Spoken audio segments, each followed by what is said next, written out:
Welcome to The Grant, the EU funding podcast.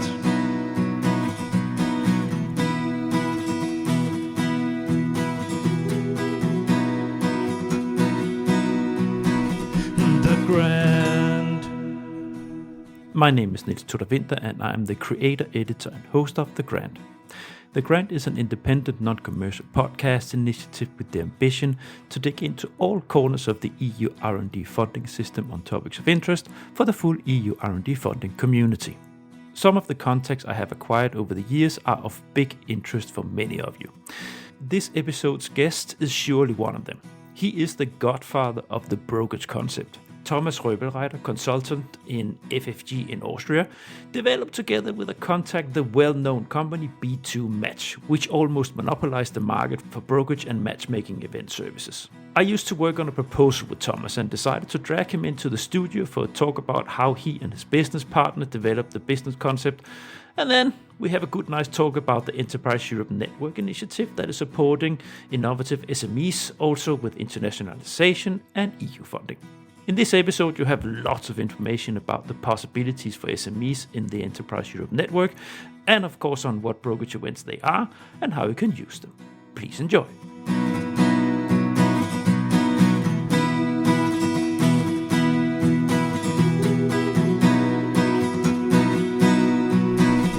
The Grant. Welcome to The Grant, the EU funding podcast. Today I have an old contact. It's like this most of my when I have people in as guests in the show, old contacts. But anyways, this is a peculiar one because it's I guess it represents one of the moments where you just reach out to people of important organizations and you just take a chance and then things goes very well afterwards. I'll explain that later. Thomas, welcome. Hi, Niels. Thanks for your invitation. Another thing, it's wonderful to have you here. Thomas, before we share with people what we're going to talk about, can you shortly introduce yourself and share with us your experience on EU R&D funding? Yes, of course. So my name is Thomas Roeblreiter. I'm living in Vienna since 20 years. And I'm working since that point of time for the Austrian Research Promotion Agency. So this is the national funding agency for industrial research projects. We are an organization with about more than 70 national funding programs, but we're also the host for Horizon Europe national contact points. Mm-hmm. Beside that, also for Eureka, Eurostars, and also for the Enterprise Europe Network I'm working for. And that's these organizations are very interesting. We're going to talk a little bit more detail about your background because you've been doing very interesting things in your career, especially on matchmaking. But let's not keep the listeners in oblivion anymore. You and me, first of all, we're going to talk about the Enterprise Europe Network today. Okay, yeah, perfect. Yeah, because that's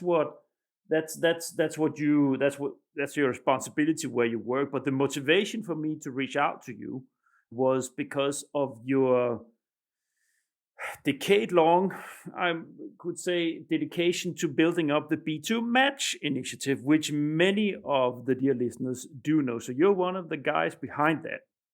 That's right, yeah. So we will talk. So that was the motivation, right? But we're going to talk about Enterprise Europe Network because that's what you do. And then we're going to talk about the matchmaking and brokerage elements related to that and your experience from that.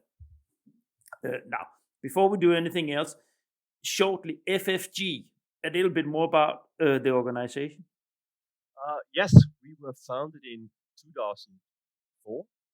And so we are the one-stop shop for national fundings for the industry. Mm-hmm.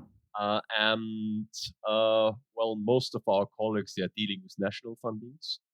And this is, from bottom up to thematic calls we know from Horizon Europe on a national basis with different topics, but also network projects where group of SMEs, for example, can apply for to develop together a solution for a specific industry.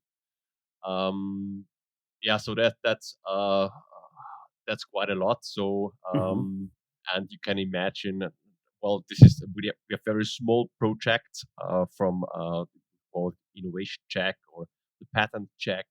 So this is about starting from 10,000 euros up to very, very large projects. We call them commit projects. So this is with up to a duration of 7 years, where industry and research institutions work together on a common topic with on a big potential fields for the industry. Are you also the NCP organization of Austria? Yeah, we are. And we host all of the NCPs in Austria. So you're one of the places where you have all NCPs sit in the same place. Exactly. Yeah. Yeah. So you are funding administrator, and you give advice to the European international funding side also. Exactly. Yeah. And then at the same time, in many of these kind of it's different from country to country. So in Austria, the Enterprise Europe Network organization, is that anchored in FFG? Yes. So, well, in Austria, we are 11 partners dealing with the Enterprise Europe Network. Yeah. This is based, the Enterprise Europe Network was founded in 2008. And before, there was 2 networks, one dealing with innovation and one dealing with internationalization. Both focus on SMEs. And then the European Commission merged these 2 networks. And in Austria, the partner of both networks merged to one consortium. And then this is now the team the team of the Enterprise Europe Network in Austria. It's bridging us well into the actual topic here, right? Because that's actually the fly-in. You just made that on the background of the Enterprise Europe Network. So the Commission gathered these initiatives, and then they made so this is European-wide. Yeah, but it's not just Europe, right? It's also it's also outside Europe. So at the moment, you can find us in 46 countries. And can countries themselves decide if they want to join the Enterprise Europe Network, no matter where they are in the world? Yes, they can. USA, for instance, enter? USA is part of the network. Okay. Yeah, but if someone would like to join, there are calls, and then you can apply, and then you're part of the network. Okay, and then what? So then you sign up for obligations, or what? Do you then have to? The government has to sign up for it, and then you have to have a certain amount of local. How does it work? Well, the network serves only SMEs and organizations which may collaborate with SMEs. So, but in principle, my main target group are SMEs. And SMEs, they are willing to scale up internationally. So inside the Enterprise Europe Network, we have two fields where we invest our time. One field is consulting. So everything which has to do with internationalization, with sustainability now since this contract period, digitalization, innovation management, but all questions which come up doing your innovation project, bring it to the market, and to internationalize. Yeah, and we'll go a little bit into detail with that in a second. Of course, the Commission's motivation for having it is, of course, the huge focus that has been on SMEs for a long time now, right? So to have sort of create a deeper network that goes locally also, that where the SMEs actually are, to reach into to all corners of the countries where it's involved. So I guess that's the main motivation, right? To sort of give give further support and advice to spreading it as deep and broad as possible.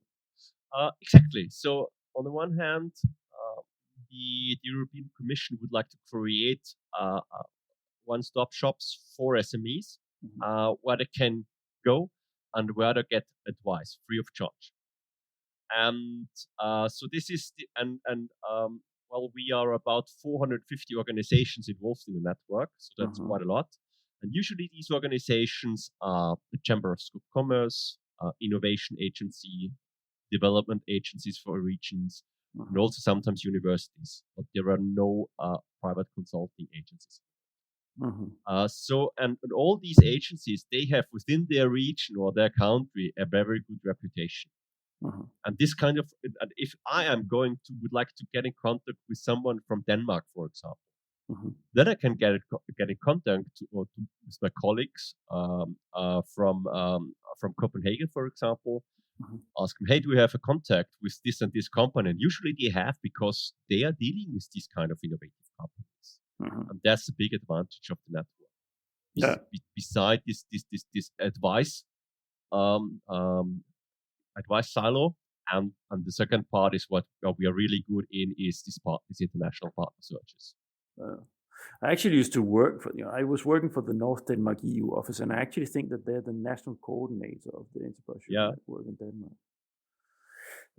Okay, before we dig more into that, we're going to give this a block. But before that, we talk about the other motivation for me to contact you as a brokerage background, because it's very interesting. I think many listeners will look forward for you to open up that box. You created B2 Match. Yeah. And yeah.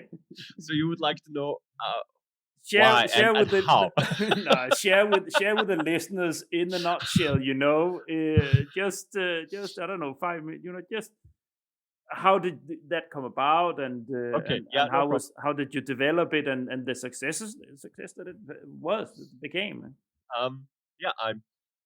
I started working for one of the predecessor networks from in 2000, from 2000 to 2003 in Linz in Upper Austria.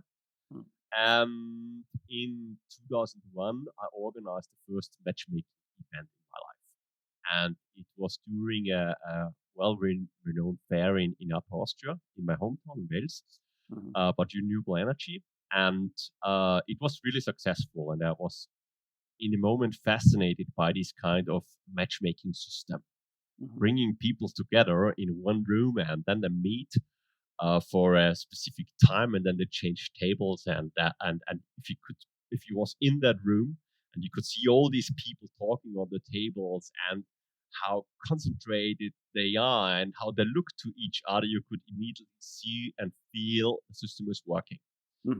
And then I started to organize again and again, and then in other matchmaking events, and then I moved to Vienna in August 2003, and I met my colleague Kurt Burtscher, my boss at that point of time. He started to learn himself coding, and I was complaining about the system we are using to organize matchmaking events, that it was not very user friendly. So it was not very nice, and not very supportive for the organizers. Then he said, "Okay, Thomas, I will build one. With you together, you have the knowledge. I have the coding knowledge, and let's do that together." And then in 2004, in autumn, we were organizing the first matchmaking event together. It was on a border town to Hungary, together with the Chamber of Commerce. And so we had a platform. We were using a matching algorithm, and most of them had to be done by hand, but it was working. It was working really well. Yeah. And then we started to think, okay, should we do a little bit more, and could we build a business? We applied then at our CEOs if we are allowed to do that, and they said yes in 2007. And well, then the business started. So it was a kind of side business, and it grew year by year. And then in 2009, our current CEO joined us, Mirza. He is a programmer from the Technical University of Vienna, and he was responsible then for a very important part. We call it the the scheduling system in the back. And this is an important thing. And he said, okay, we'll do it for free, but then I'm part of the team. And we said, that sounds for a fantastic deal. And he joined us. And then it grew year by year. So in 2012, then we got our first employees and our own office. Then I think, 2 years later, we had our subsidy in Croatia. I remember that. Yeah, you had an office in Croatia. Yeah, the problem was we couldn't find programmers in Vienna.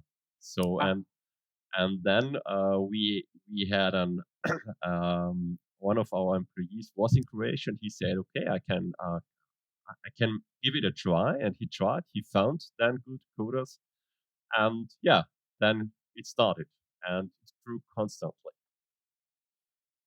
Yeah, that was the beginning.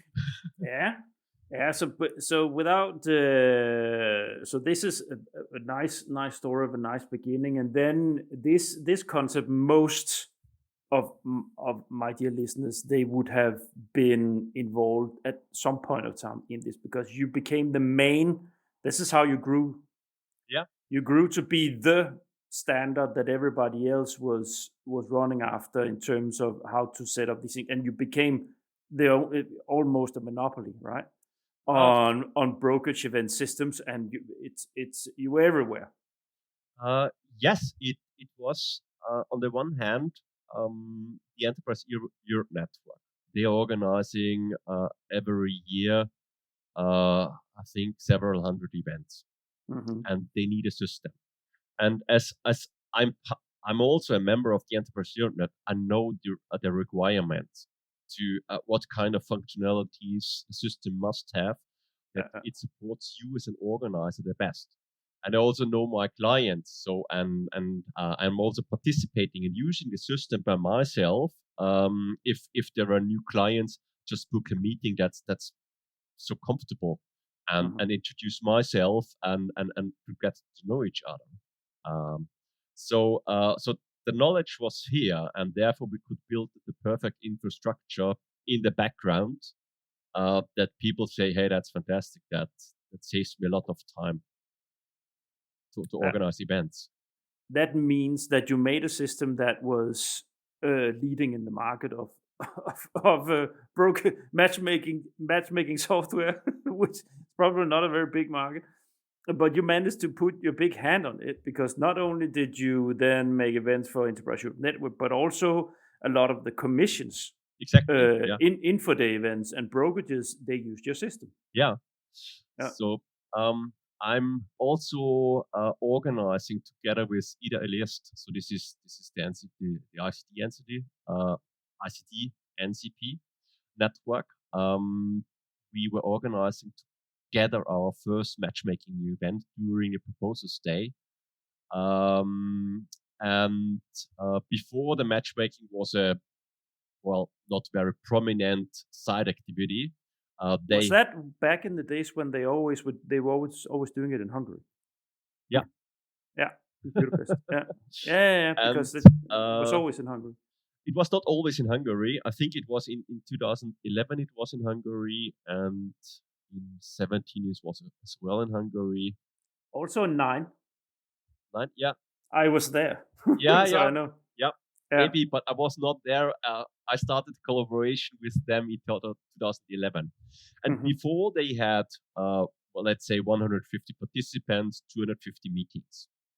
Then we moved our forces, the Idealist Network and the Enterprise Europe Network. And since that, then we make a big jump from, we had, I think, 500 participants and more than 1,000 meetings. And so immediately Idealist saw, hey, that is a benefit for both. That makes sense. And since that, and then we organized it every year once such a brokerage event. And in 2018, we had more than 1,000 participants and more than 6,000 meetings. So this was really incredible. That's massive. Yeah. And anybody who has ever been organizing a conference or just a larger meeting with a couple of hundred participants, normal, without this kind of logistical nightmare, with one-to-one meetings, will know that this is something very special and need to have some very special systems to support you to make such a thing run. Absolutely. So there is a kind of minimum amount of people where I think it makes sense to use a system. So I think everything below 20 doesn't make sense because no. But then it starts. So from let's say 30 to 40 onwards, you cannot meet every person then anymore. That's not possible, and therefore you must offer a system where I keep those people which are the most interesting for me, and then you're offering that kind of networking experience people are expecting. Yeah, it became quite sophisticated. Also, the platforms that you set up, the interface that you were setting up for each event was getting more and more sophisticated. I would get a little annoyed with the amount of information I was required to put in, but that's not your fault, I guess. That was your customers were requiring, saying, "Look, we want them to fill this and this and this in." That's of course not your fault. But I came into a rhythm with it, and I had text that I had standard text that I had saved, so I could just copy paste them into all the blocks where they needed them. But that was, well, I guess most people who've been doing it a lot would have the same feeling as me. But the beautiful thing about the system is that you use it as a database. So I used it for even years back. The events, they were not deleted. I could still go in. So if I had been to an event on ICT or climate or bioeconomy, I could go in and check who had been participated, not only the people I met, but the whole group of people. And I could see, and that's where it became more sophisticated, right? Because you started to help your clients also with where you had to take in which specific calls or specific parts of the work program that you would have an interest, and you could filter on these things. So it became databases that I could go into when I needed to matchmake or facilitate for a Danish, I don't know, housing, the builders company, making wooden structures. I need to match them with something, so I could go in and sort of find my way through. So that's absolutely wonderful. So the company is still running, right? Yeah, still running. Yeah. But as you shared with me, you for organizational reasons, you had to stand out yourself. Yeah. So in 2015, I had to quit my involvement. Mm-hmm. So this was necessary. Well, it was on the one side hard because it was a baby. Yeah, of course. And I've invested a lot of time in this baby to grow. Mm-hmm. But then on the other side, I had more spare time, so this was also wonderful. Yeah, because you were doing this at the same time as you kept your position in FFG. Exactly. Right? So this was usually I got up in the morning at 6 o'clock in the morning. So you did sleep? Yeah, I slept. Then I was working an hour. Then doing my morning duties, and then I went to office, came back, and then sat in front of my computer once again. Mm-hmm. But it was a kind of hobby because otherwise this wouldn't work. And I liked that time. It was really fascinating because I learned a lot. I also had the opportunity to change a position from being a company owner and then thinking, okay, you have a different mindset as a company owner, and this kind of mindset now helps me in consulting, in my consulting activities. Oh, that's what I always tell people. I'm not scolding people. I'm not scolding young NCPs fresh out of university that has been hired to support stakeholders and beneficiaries on how to approach. They do their best. We've all been there at some point of time. But indeed, when you support and help and need to give a solid, sound and solid advice, it does help if you have been in there yourself. Exactly. And know what it takes to write a damn proposal, or if you know what it is to be an SME that needs to struggle for paying the bills next month. Exactly. And how you make those sense, especially if you're an innovative SME, so how to keep moving on. Should you invest? How do you get those? How do you struggle with your production line, so to say, whatever it is you do, combined with innovating and building on top when you're a few people, and so it's I'm totally with you on that.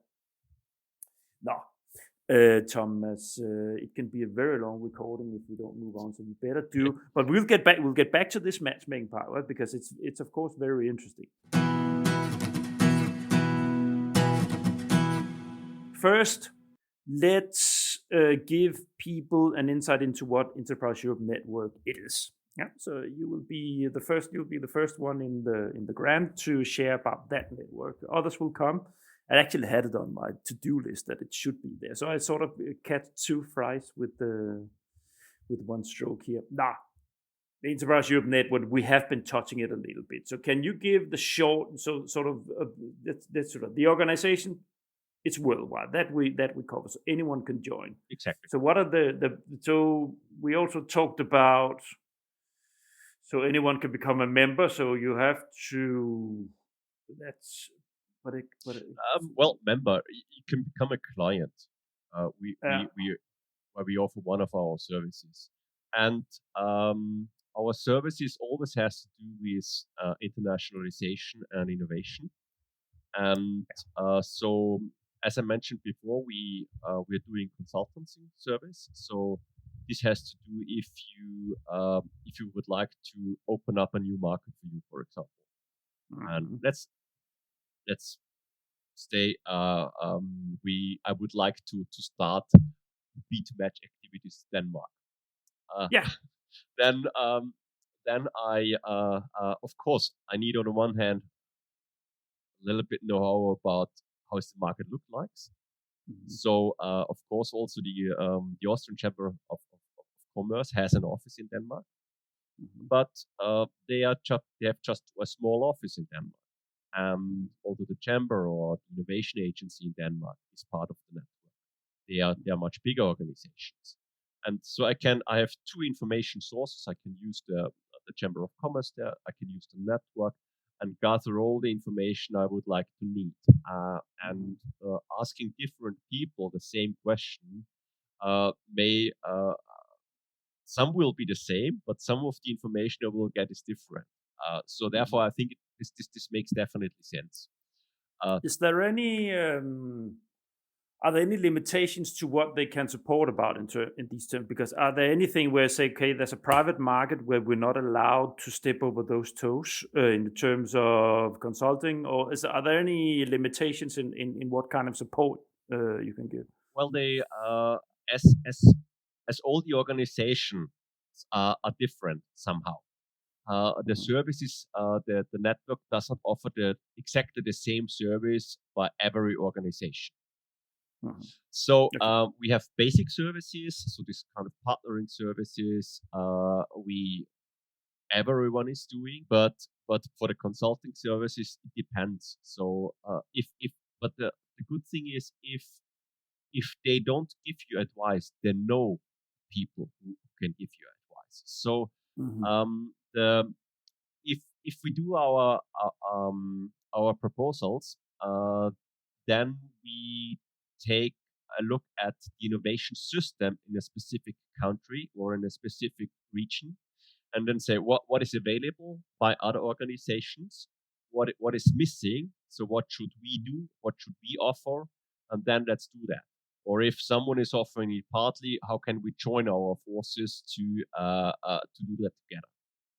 So duplicating of services is not an intention. Okay.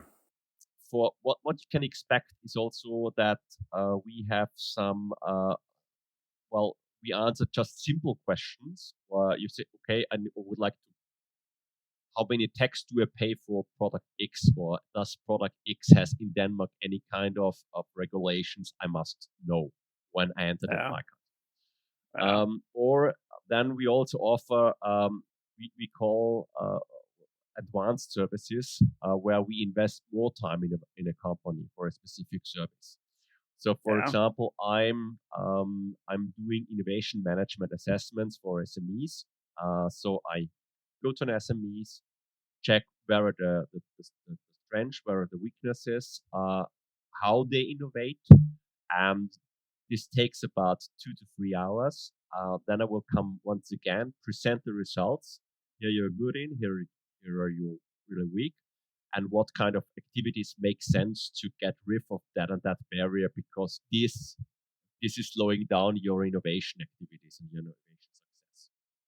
Yeah. And that's them requesting that service from you. So they say we need a little bit of guidance here on how we move on. Exactly. So this is how we to give them an external view and to say, okay, innovating is a kind of if you have a gearbox, for example, and one wheel is not working, then the whole system sometimes doesn't work anymore. And it is similar for innovating. So if you have the wrong culture, you can have as much as ideas as you want. You don't bring them to the market. So this and therefore we will have a look at all these different factors which influence your innovation management activities and success. Then we say, okay, let's turn on this wheel. Then it will become better. Yeah. What else do you have of business support? So this is one. We have the same also for digitalization for SMEs. We also have that's sector. Yeah. We have the same for sustainability. So this is a rather new one. Also, the European Commission was suggesting to build up this kind of services. And one of my colleagues, so the Austrian consortium have developed an own assessment tool for sustainability. And this is now also spread out in the network, and they are using it quite successful, because this is a topic which becomes more and more important for SMEs, especially if they would like to work together with bigger companies. They ask you how sustainable you are, and then you must give an answer. Oh, yeah, you have the whole ESG thing Exactly. that is starting to seep down already, even though they're not obliged to cover ESG. But the big companies, they are obliged to, so they tell their suppliers. Yeah. So, yeah, and that hits you because you sit with all the SMEs that they are getting this request, so they have no idea how to deal with it. Do you have a specific ESG Einsatz or something like this? What do you mean with Einsatz? Do you have a specific? Have you made something specific with this ESG thing that you said we're going to have a couple of people that focus only on that? Well, it's a service package. So this is also something. If this topic is new to an SME, and then you have to deal with it. A lot of people think where to start. No idea. So we grab your hand, and then we go through an assessment. We suggest, okay, these things are possible. Where should we start? And then we start, and then things get done. Then just a quick glance at the inside. So you have the access to finance. Yeah, access to finance is an important topic. So this is also where we are, where we can give advice for applicants for Horizon Europe projects, for example. So if you're not sure if the Horizon Europe specific call is the right funding scheme for you, you can get in contact with us, because we also have an overview about other international funding possibilities. This can be national fundings where international partners are allowed, or other smaller international funding calls and schemes. So that's interesting, and I think this is something it's worth to think about that first.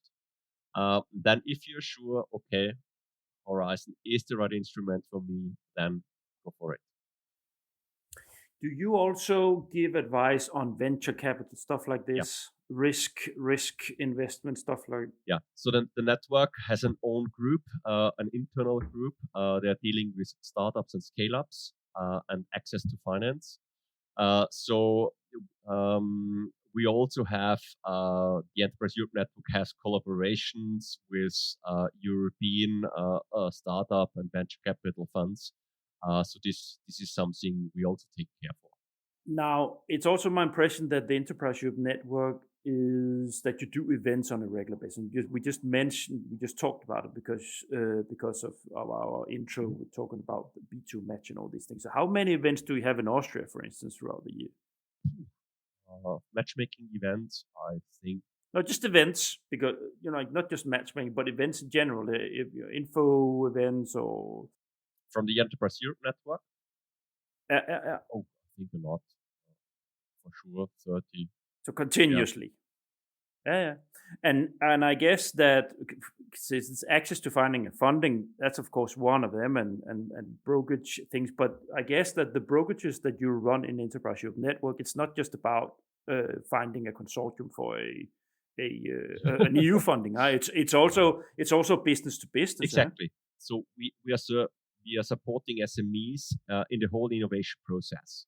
So from the idea stadium, then to say, okay, let's start with a proof of concept, build a prototype, do that together, and then to bring it on the market and to internationalize, to also to find distribution partners, for example, or manufacturing partners.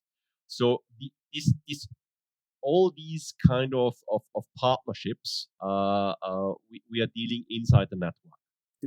Is there anything else that we need to talk about when it's just a general sort of this kind of, not of course, but sort of presenting Enterprise Europe? How do you, so in your section in FFG, which things are the most heavy? Which are the most heavy elements that you're dealing with when it comes to Enterprise Europe Network?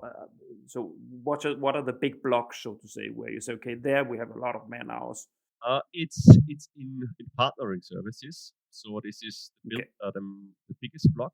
So we just talked about matchmaking so far, and this is the only channel that the Enterprise Europe Network brings people together. That's not. Mm-hmm. So we also have a huge database where thousands of partner searches are in. You will find it on the Enterprise Europe Network. This is from business profiles, technology profiles, and research partnering requests. It's truly a platform, yeah. So you can have a look at that, and if something interests in, and you can. This platform is anonymous, so the advantage is. I remember that. Yeah. There's something there. You have to contact the Enterprise Europe Network. Exactly. Responsibility. So you don't have a direct contact. So you can leave information without anybody knowing where it come from. Of course. Why is it that way? It's because we want the reader to focus on the technology or on the business or the research project, and not on the company. And therefore it's anonymous. This is also has the big advantage, especially for startups, because they are not very well known, and also for big companies, because usually a lot of people would like to get in contact with big companies doing business, and they don't care what the collaboration needs at the moment are. Yeah, I can see there's a lot of elements where it's an advantage, because when it's like this with sometimes sensitive, or an idea, or something that could be replicated if you know where to find more information, right? Exactly.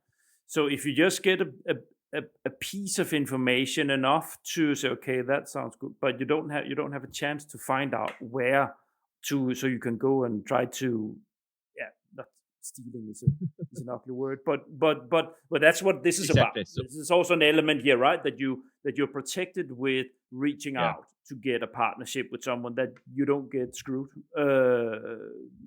because you like of people with less good intents. They take it further themselves. So it naturally, to facilitate a vibrant forum for SMEs and startups, it has to be like this.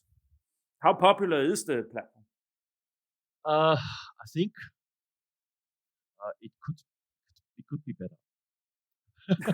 How is it? Because I know Commission is very focused on this, evaluating on efficiency on these kind of platforms. Do you get a push from from Brussels once in a while? I think it helps. So since several years, we must invest more time in promotion. And this is a good thing, because we are doing a lot of good things, and we have to talk about these things. Other will know and understand, and that this kind of services are valuable. So this is something I also have learned in the meantime. Thomas, let's have let's move in. Is there anything else? I thought you also do inter-country collaborations on, for instance, Korea, or isn't it? Don't you have where enterprise network partners, they set up an event together with another partner in another country, co-organized by So we call them company missions. So this is a one group of people from a specific sector is visiting then another country and meets the stakeholder there and potential clients and suppliers. And so we just last week, my colleagues went to Singapore with a huge delegation from Austria, with about 140 people. Also, one of my colleagues from Eureka, they prepared a collaborative call among Austria and Singapore. Singapore is a very, very innovative region, so the sixth innovative regions in the world. And this by offering a common call, so you can make it easier or motivate Austrians and Koreans to work together and do together then innovation projects. And then we had a delegation. We have a funding for that. So this is then a quite nice benefit for the participants to say, okay, let's get to know each other, and then if we would like to do something together, we have the funding opportunity, so let's start. Very well.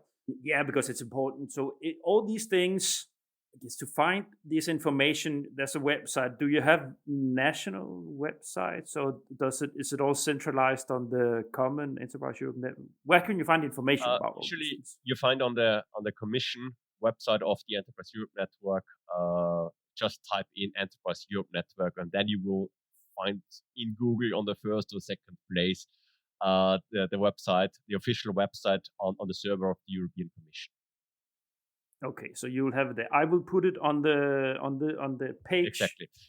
Episode page of this podcast episode. I will put the link to the. And on the starting page on the bottom, you can find your Enterprise Europe Network partner in your region. So it's divided among EU countries and non-EU countries, and then you have the countries, and then you just select your country, and you will see in which country and which region and which city your partner is located. And they would be happy to get in contact with you. Sure. Thomas, let's talk a little bit about the funding part in Enterprise Europe Network, right? So we've been walking a little bit around it. Mhm. So that's access to finance, right? So that's an element, of course, to it's supporting for some SMEs. It's an important element, like external finance for risk for an investment in a technology that they are developing.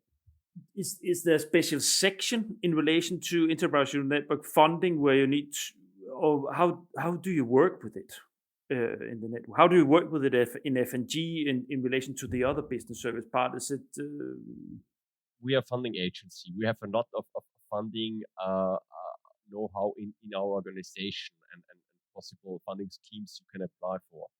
So, and that's the same situation everywhere. So usually also the Chamber of Commerce, they have funding experts.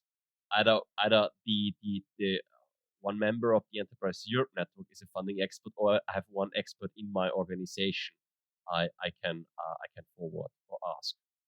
So this is, but in principle, most of the colleagues they have funding somehow funding expertise. Okay, so it's like this when you sit with a specific area. I would guess that you're divided into thematic areas in your employees. You cover sustainability, ICT. I don't know. You cover different areas maybe, and then as part of your package, so you have the different elements, Enterprise Europe Network, advice, support you can give, and part of that toolbox is the funding. So you have a talk when you have an advising the company. Then you can pull that out when you can see that it might make sense. Is that how it works? We have a more general overview about the funding scheme available, Okay. and we just help our clients.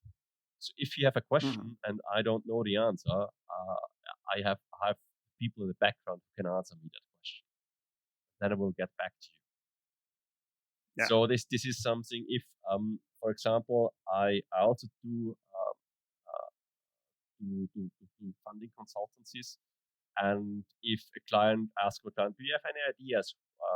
And because people usually make the mistake, they have an idea and they immediately start to develop it. This is super wrong because in principle you from the idea to the prototype you have very good funding opportunities, and then from the prototype onwards to go to the market and to internationalize, the funding becomes less and less. So therefore it's important to when you have an idea, think about funding, because when you start backwards, there is no funding possible.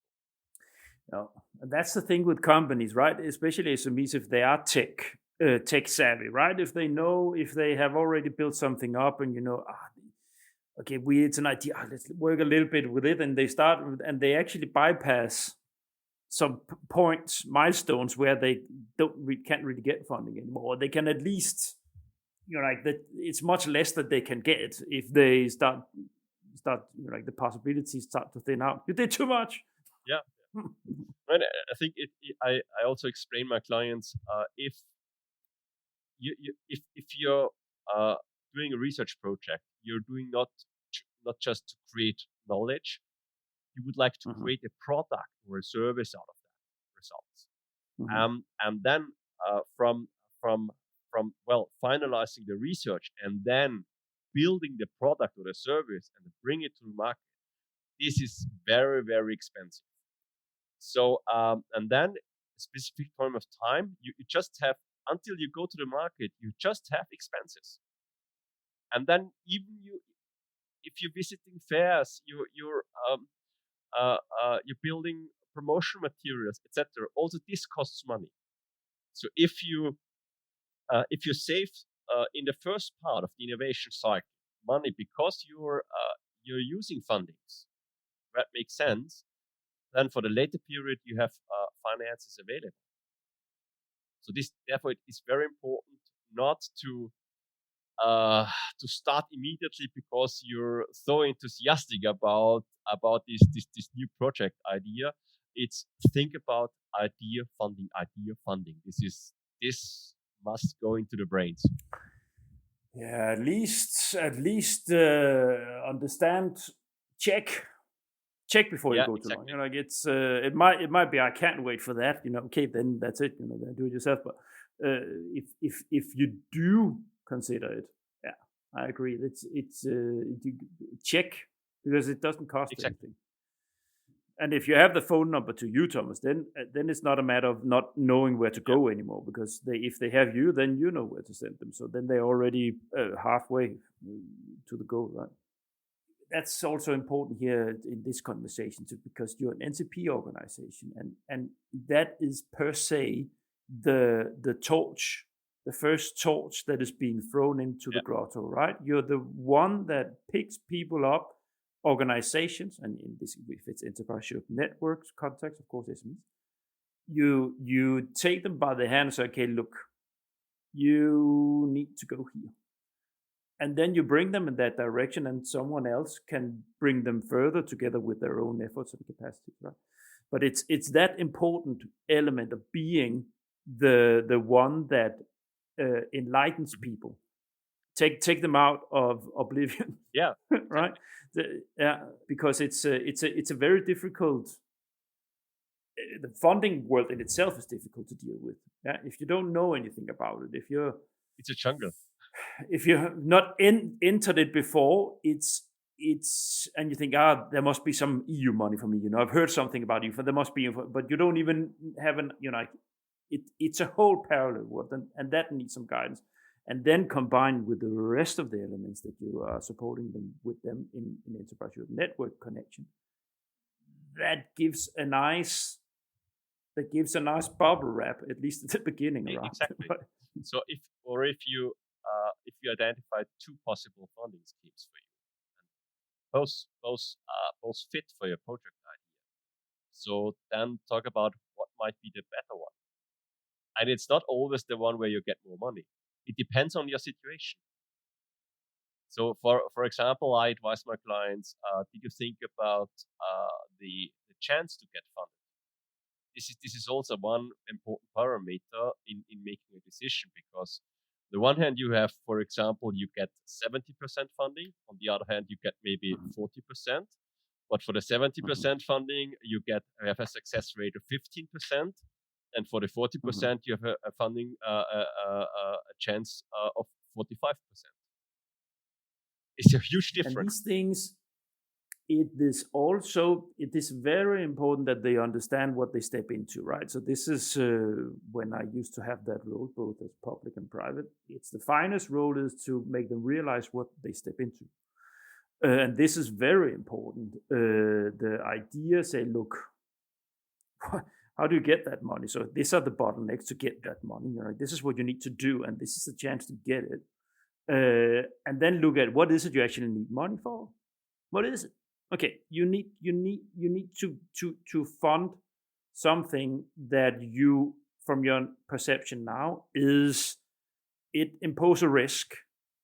If you do it for your own money, it imposes a risk on your company. It's going to be too difficult for either you don't have the money, or it would be too much out of your pocket for making the rest of the company run, so to say. Okay, so what kind of risk do you need? How much do you need to make this work? And that's it. So if 40% of an out of 100 is enough to take off the pain, then go for that. If you're 90% secure to get it, don't stare at the 75% funding.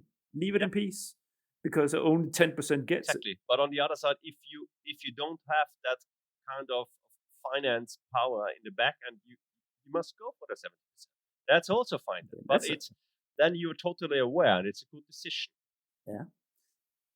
Do you have any, when it comes to the funding advice, do you have any limitations? Is that the same as the NCPs, that you can't really step into the grant consultancy sort of? I know I've been at the NCP in Denmark, and there were some things that we couldn't do. You know, we couldn't help write a section in a proposal. That's these kind of things. We could review even though that's actually also grant consultancy business, yeah. We reviewed that was okay. These competition clauses. But do you have any limit? Do you have anything you can't do? Yeah, you can't support for us.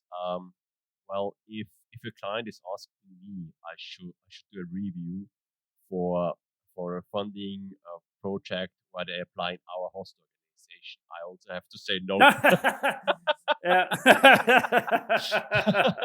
I can just say, okay, this funding scheme is appropriate. So here this fits.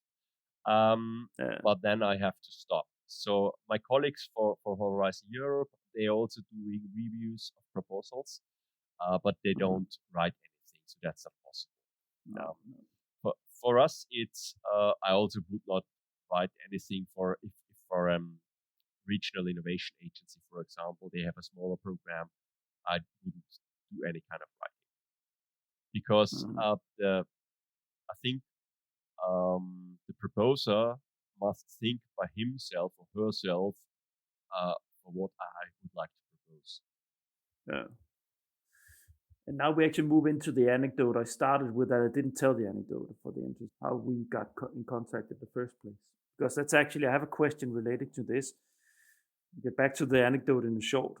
But if you yourself, with B2 Match, when you were engaged with that, if you stepped into a proposal back then, would there been did you have any limitations from FFG side on what you could do and not do if you stepped into as a partner into EU funded proposals? Yeah. that was the reason why. Then it was good we didn't get the funding.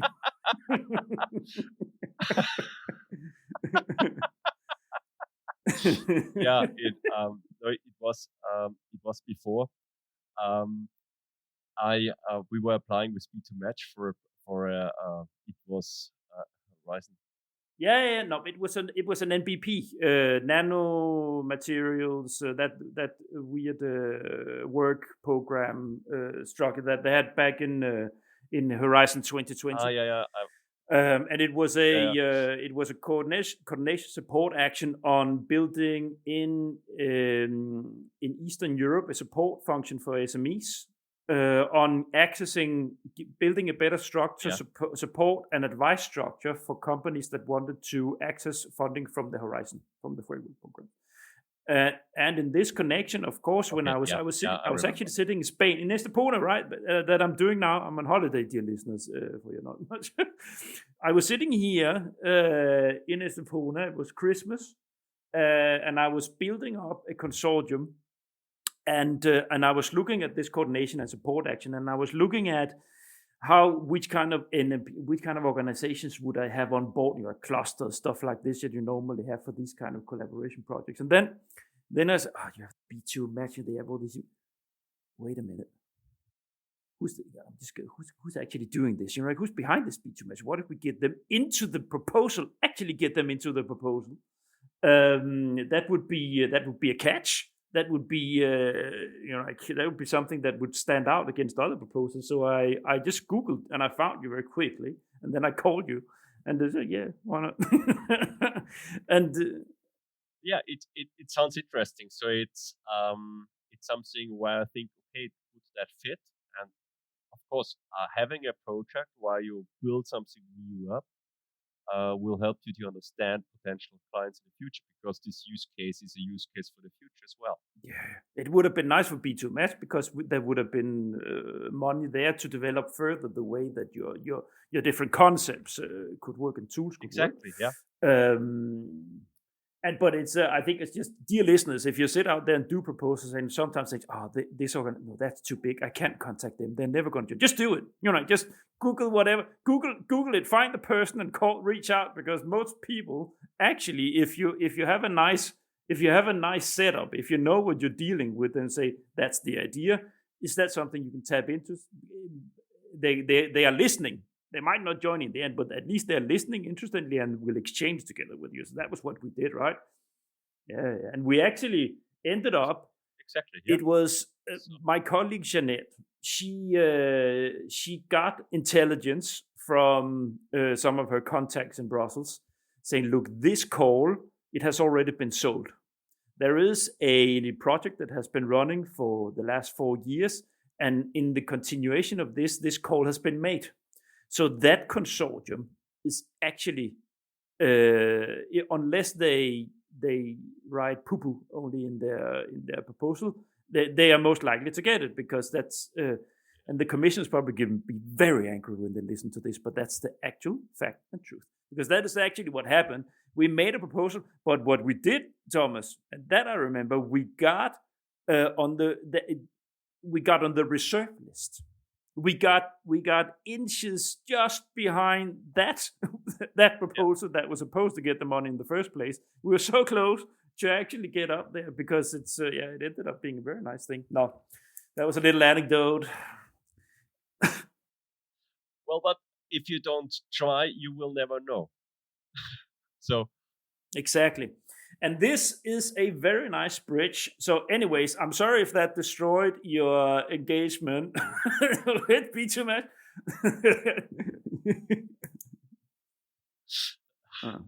no, this was not destroying the engagement. Okay. This was years before. I'm sorry for that. So I had a sabbatical at that point of time. So I started a study and took a year off from September 19 to August 20. And so I also had then side employment possibility, and then I worked for B2Match, and this was the time where we met each other and got to know that. No. Anyways, it's a nice story, but it's a nice story. Definitely. And it's bridging us very well into the matchmaking part of this conversation, because of course we need to unfold a little bit the brokerage and matchmaking event, because you are a matchmaking expert. That's also what you're labeled on the FFG website, right? Yeah. So you are. So tell us. So first, let's just the all importance of matchmaking activities in relation to EU funding.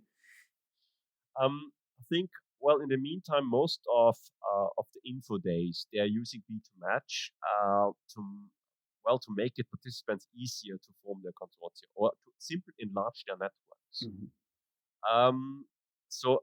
Well, I think enlarging your networks never stops, because people will quit their job, new topics will pop up, and you have to, steadily build on your networks. People will fall off because they might be not interesting anymore, they retire. All these are things why you should never stop to network. And what is the maybe for people who don't know what is a matchmaking event. So matchmaking event solves a big problem for conferences. So usually you have several hundred participants on conferences, and networking happens. You go to a table in a break and talk to the person to the right and to the left, and ask, what are you doing, and may I tell what I do, and then check if there is a possibility for collaboration. And it's totally arbitrary. Yeah, it's just who you run into when you stand at the who you run into. So this is this is like finding the needle in a haystack. Yeah. You won't succeed. Yeah. And so the idea for a matchmaking event is that people will introduce themselves before the event will take place. So you can specify on your B2Match page who you are and what kind of collaboration needs you have. So you can describe your organization, then you can describe what products you're offering or searching, expertise services, project ideas, financial needs, or any other kind of requirements. And then a few weeks before the event, you can book meetings among each other. So you get invitations, and you're also booking meetings. The system knows when both of you will be available, and usually a meeting lasts 20 minutes. And on your dashboard, you have your agenda, and you know exactly on which table or when you have to click on join meetings online. Well, then you have your meeting, and then you have 10 to 20 minutes time. So that's the idea of how network. Yeah. It's an art. It's an art both what you develop there in the backup in the system, and it's an art to be playing the piano as a participant in this, probably. Yeah. It's but the fact that it is exactly what you just mentioned, what we the fly in talking about this, that it solves a fundamental problem for anyone going to an event in Brussels. You have so many different organizations, so many different people, so many different interests, and you cannot get any meaningful networking out of that with just going. You can have a nice afternoon, you can have some panel sessions, and then you can go out and you can chit chat with people. But coming home, like professionalizing that break, networking break, to take something meaningful with you back home that you can work with afterwards. It didn't exist before unless you were lucky. Like you had probably one or two lucky punches Exactly. over 6 months. Whenever events you went to, or if you knew people a little bit when you start knowing yourself. But here you don't have to know people. That's the whole point. You categorize and database people, so to say, on what they need, why they need it, and the motivation for them to be there. And then they match you up, and you made an app for that, so you don't have to sit with your phone. You can actually it's made it more and more smart. When you had deleted meetings, it would come up and be deleted, and so on and so forth. You can communicate via the app if you don't have people's emails, stuff like this. So making it a resource instead of a break in an info day. It's an actual doing something that is much more important for your organization than the info session itself. That was what it was for me. Yeah. Yeah. We hear that in as I mentioned in 2018, it was the last one of this idealist conferences which took place in person. And then the guy from the commission came and said, for the matchmaking event, this was the most important part of the conference. Yeah, it is. But for the information, if you have an info day, right? Of course, you get from the horse's mouth, you get the commission or whatever, like Circular Bibles Europe. They come and tell and share about the different calls, the different sections, and so it's fine. You get someone from the commission coming and sharing how to do a proposal in 30 minutes. They share, you get all these. But when you've been working with this for just a couple of years, then this starts to become information that you can acquire yourself, or you might already have acquired it when you come. So it's not the main thing. It is the brokerage part that is the thing that gives added value to many people. So again, this is what it did to mine. In the end, I didn't even show up for the sessions. I only came for the brokerage. So I would have an office, I would be in an office in Brussels.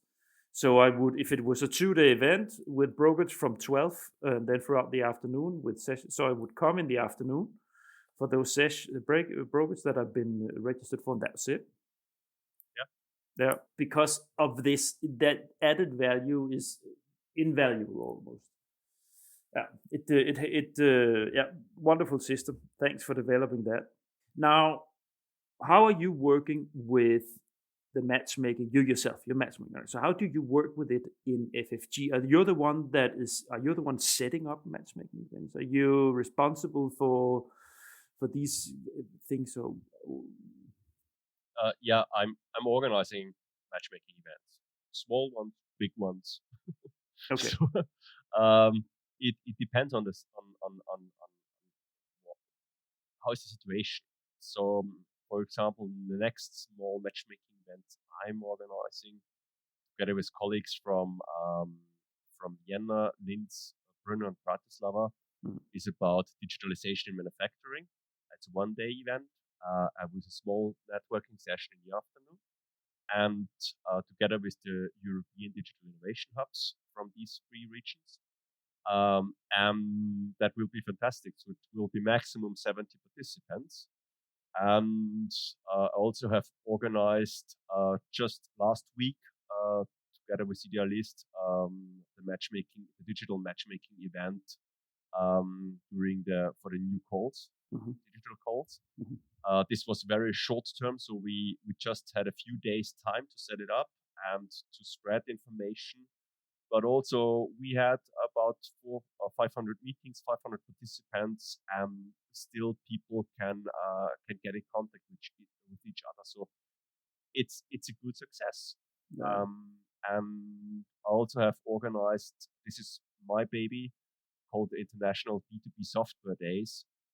So that took place in Vienna in May. So it was a 3-day event, 2 on-sites, Vienna Town Hall and 1 virtual day. And we also had about 1,200 participants, about 900 meetings. So also altogether a big success. What do you prefer? Do you prefer live action, or do you prefer virtual?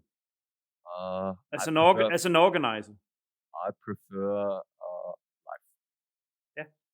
So even though it's more work probably than virtual ones, right? It is more work, of course. It also costs more money because you have to organize also the location and catering.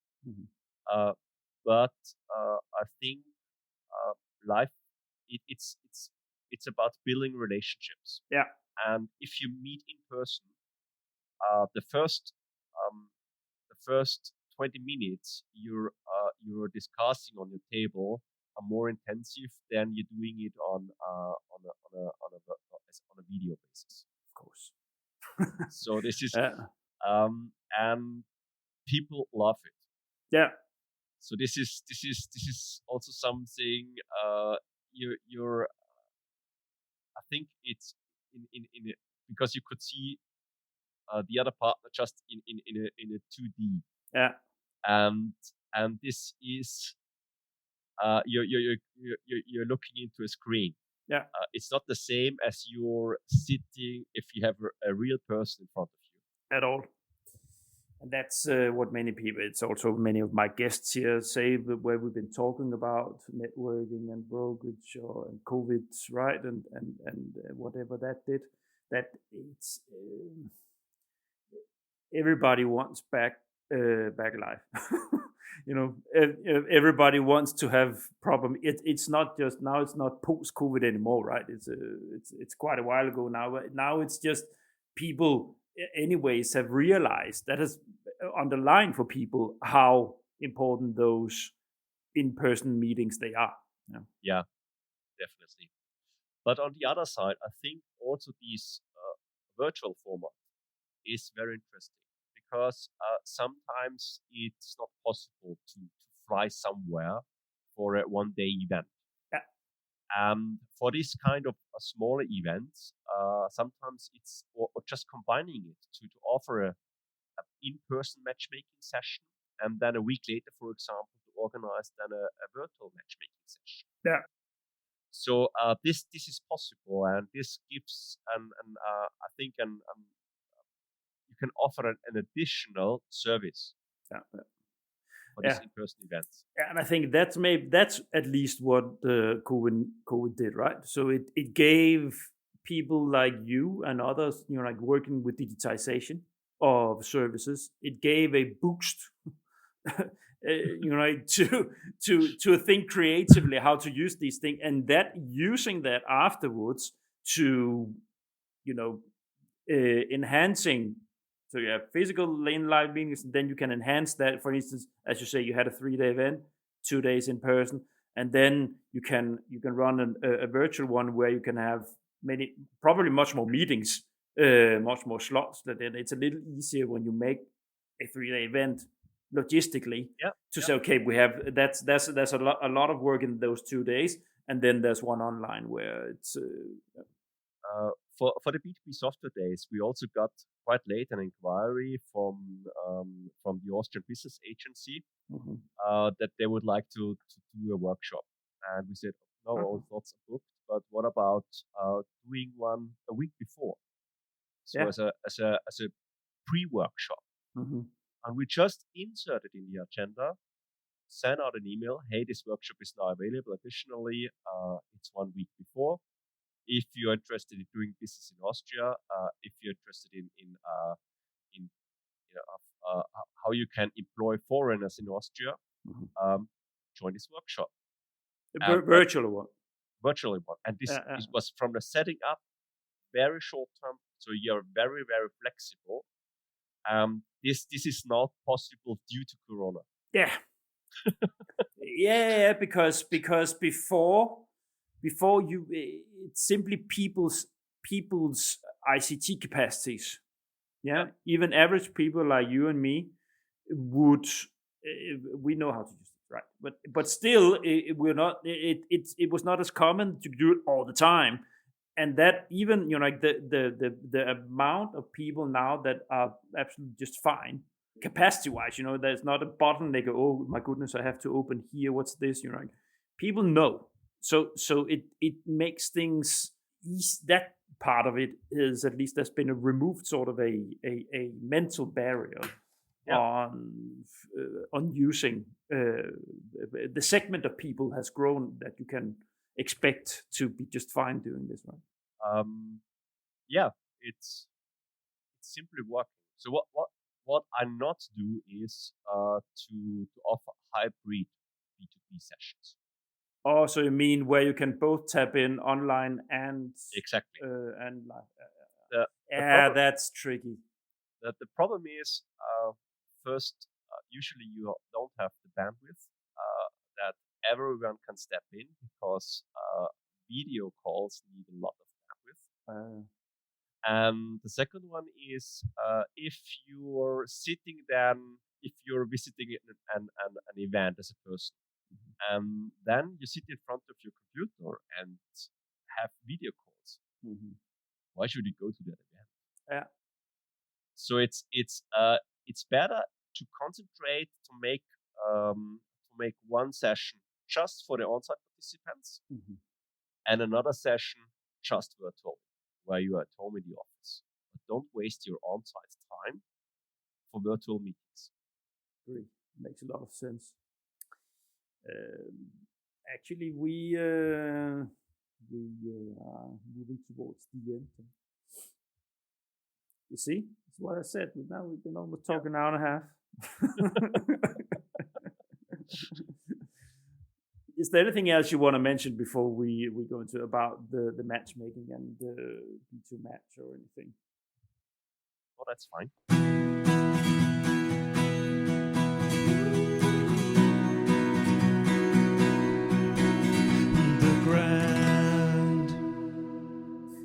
All right, Thomas, my segment that I always have in all my episodes, the toughest challenge.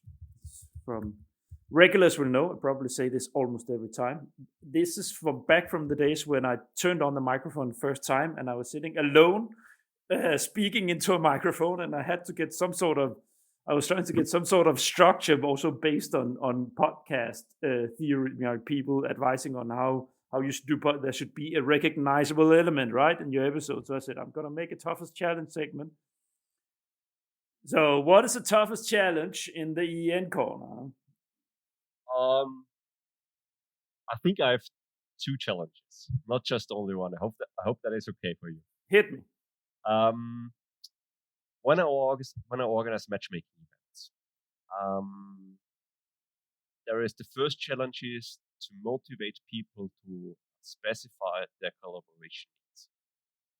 This is something, or to even describe the organization. This is something they are not used to, because when you register, you just insert your contact details, and then you have an text field in front of you. You should insert something. Please do that. This is so important, because you have the chance to deliver the first perfect impression about you and your organization, what you're doing. And all this kind of information is available on your website. just copy it. So this is really an easy task. And also think about, usually you have products and services you would like to sell.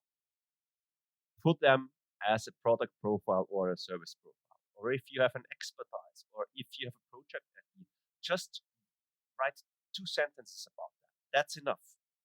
But people should be able to find you. That's the first challenge I have as an organizer. Mm-hmm. The second challenge is, if people then, once registered, to motivate them to book meetings. Mm-hmm. I totally understand that it is always nice to get invitations for meetings. But there are sometimes hundreds of participants, and if you all, I'm sure there will be at least 2 to 3 participants which are of high interest for you. You may use that contact then in the future. Mm-hmm. Book that meetings. Use that 20 minutes to get to know each other. Mm-hmm. That's really important. Otherwise, the system is, if no one books meeting, the system does not work.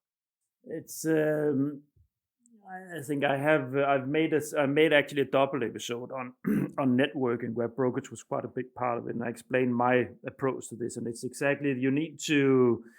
I was actually looking through all participants, whatever I was going. I skimmed through everything, even though there were 400-500 people. Right? I looked through and sort of got my first impression. Okay, there, and then I would filter in to, and then I would invite I would do the active. These are the meetings I want to have. That's a very good approach when talking about these kind of brokerages. Don't wait. Book your meetings that you want to have. Exactly. And then when you become popular in the class, you will eventually someday get to a point where everybody's going to invite you. Well, this is also something you have to accept meetings. And but if you got an inquiry and for a meeting and you think that meeting does not make sense, reject it. Yeah, that's okay. So and for in the meantime, we have more rejected meetings than accepted meetings, and that's fine. Mm-hmm. It's not a bad issue, because people select carefully who they would like to meet. Yeah. And then when we ask people then afterwards, how would you evaluate the quality of the meeting you had? And they say this was super interesting. Mm-hmm. There is a potential for a collaboration. Yeah. Then I've done a good job. Yeah, exactly. And that's, of course, I've been in position myself often where there's a person you really want to meet, but it's rejected. Then the only way you can go for that is just do that like you would normally do if there was no brokerage event. You contact the person, or if it was an in-person event, you would pick the person up during the break. Yeah, either this way, or you can also send a message. This is also something I always recommend. When you book a meeting, send a short notice, so you have the possibility on B2Match and tell the person why you would like to have that kind of meeting. Yeah. So that's always a good thing. Yeah. No, Thomas, we need to wrap it up. I just need to land. I just need to land the plane to the listeners before we say goodbye to them. So, dear listeners, thank you so much. I hope that you enjoyed this very interesting episode with one of the godfathers of matchmaking. Now, do go into my website, thegrand.eu. There you'll find the whole back catalog, which is quite big, growing by the week. It should be more than 80 when this episode comes out.